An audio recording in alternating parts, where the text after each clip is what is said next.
So picture this, it's 2026. The world of AI?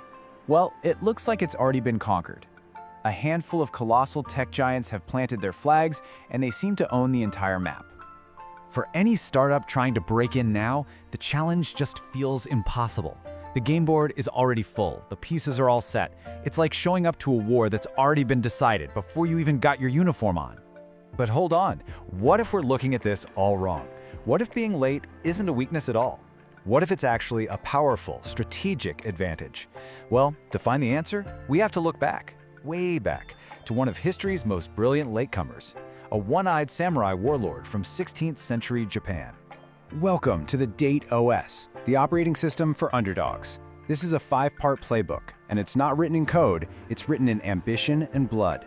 It's really a masterclass in turning a huge disadvantage into a decisive victory. We're going to break down the insurmountable wall they faced, the incredible armor of experience they built, their genius monopoly in the north, the wild global leapfrog they tried, and finally, the dragon's patience that became their ultimate weapon. Okay, so first things first, we have to really understand the problem. And it's a problem that's as old as ambition itself. It's that feeling of staring up at a wall you just can't climb. I mean, look at this. The parallel here is it's shockingly perfect. On one side, you've got Date Masamune, the fearsome one-eyed dragon. This guy was a tactical genius with limitless ambition who had violently taken over his entire region, only to look up and realize the game was already over.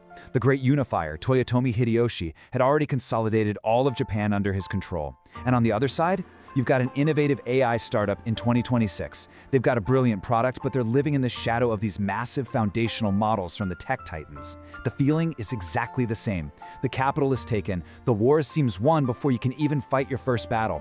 So what on earth do you do when you're born too late? Masamune knew he couldn't win a head-on fight. A war of attrition? No way. He just didn't have the numbers to challenge the unified armies of Japan. So his first move? It wasn't a strategy of swords, but of psychology. It was a lesson in branding that, believe it or not, is more relevant today than ever. Okay, so this is the crucial point. When the underlying technology, the engine, is basically the same for everybody, the only thing you can really truly own is the experience of using it. Masamune's iconic black armor, topped with that giant, impossible golden crescent moon, that wasn't just for protection. It was a statement. It was terrifying, it was beautiful, and you would never forget it. His style became so famous, it actually created a new word, Date-Otoko, which means a showy, stylish man. That is your user interface. When everyone's pulling from the same foundational models, your product can't just be functional. It has to be iconic. It has to be the Date-Otoko of its category, chosen not just because it works, but because of how it feels to use it. That feeling, that brand, that experience, that is your moat. All right, so Masamune's second strategy builds right on top of this brand identity, and it teaches a critical lesson. If you can't win the war for the capital, don't fight it. Just avoid the main battlefield entirely and go create your own. He literally looked at the map of Japan, the center, the heartlander on Kyoto and Edo. It was totally locked down by his rivals. A direct attack would be suicide, so he turned his eyes north, to the vast, remote, and kind of rugged Tohoku region. He completely ignored the glamorous fight for the capital and instead poured all of his resources into becoming the undisputed king of a specific, valuable territory that the Central Powers thought was just some remote backwater. He created a monopoly where there was zero competition.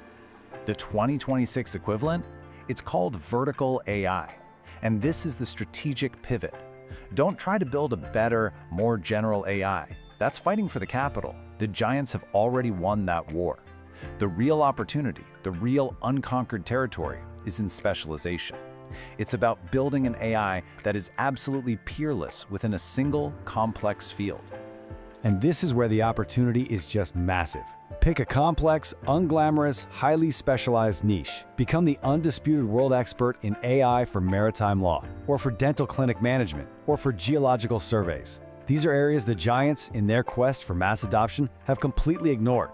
These industries are too small, too complicated, too regulated for them to even care about. But for you, they are entire kingdoms. Master that vertical. Own it. Achieve total monopoly in your own northern territory, where the giants aren't even looking. Now Masamune's third strategy. This was his most audacious by far. The logic was simple. If the game at home is rigged, then change the game completely. Go somewhere nobody, and I mean nobody, expects you to go. Since he was totally blocked at home by an unbreakable political structure, Masamune looked across the entire Pacific Ocean.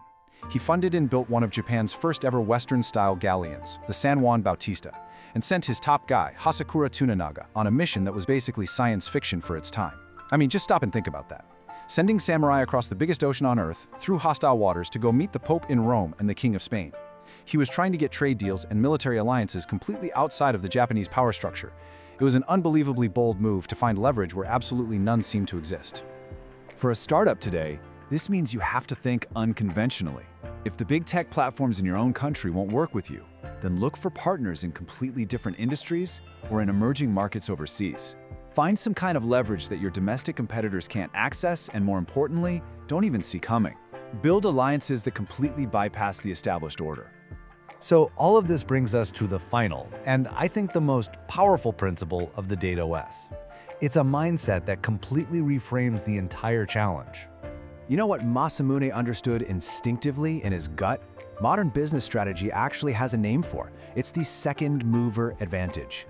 Let the pioneers spend billions on research. Let them be the ones to educate the market. And let them make all the expensive mistakes out in public for everyone to see. You don't have to do any of that. You get to observe from a tactical position. You get to learn from all of their errors without paying a dime for them. Being late lets you see the entire battlefield before you ever commit your forces, so you can focus your limited resources with surgical precision on the gaps, the vulnerabilities, and the opportunities that the big, lumbering first movers have inevitably missed. Date Masamune never unified Japan. In the end, he was in fact born too late for that ultimate prize. But by using this exact playbook, he built one of the largest, wealthiest, and most stable domains in the entire country, a legacy that lasted for more than 250 years. He played the hand he was dealt with absolute genius. And that is the final crucial lesson of the Date OS. The giants are powerful, yes, but they are also slow. They're burdened by their own massive scale, and they're blinded by their focus on the main prize. The one-eyed dragon's greatest weapon isn't the sword, it's patience. It is waiting for the right moment, for that inevitable blind spot to appear, and then striking with absolute calculated certainty to capture the future.